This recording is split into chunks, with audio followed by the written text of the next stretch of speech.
I saw him standing as I was going into town. His backpack with his life was on the ground. I tried not to make any eye contact, because my whole day was jam-packed. I turned away from him, but I knew he'd be around. He's left out there and he just needs a ride. The sign on the truck said courtesy patrol, but it bypasses all problems without looking. Maybe they don't have the time or the ability. To have a sign like that go by is the definition of incivility. If you want some assistance, better get a booking. And you can't manage it if you're the one who needs a ride.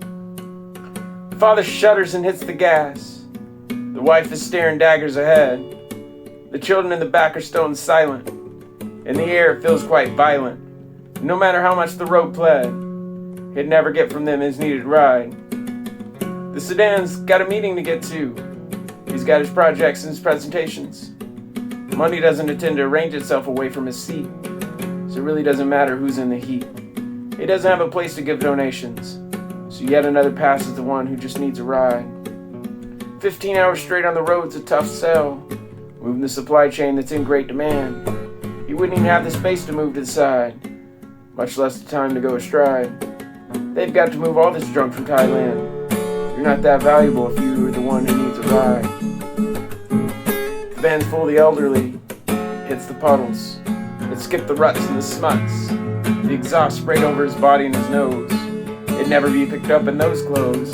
His tattoos, his haircut made him look nuts. The helpless couldn't understand his need for a ride.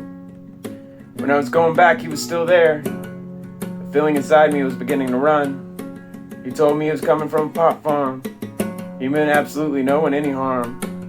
I'm just going to Oregon to see my son. I try to remember the next time he just needs a ride. I'm not going that far, just the next town. But I keep going because I correctly infer he'll have the same problem in the next. But I didn't want to be able to flex, so I let him go in what seemed like a blur. Maybe someone will stop whenever I need a ride.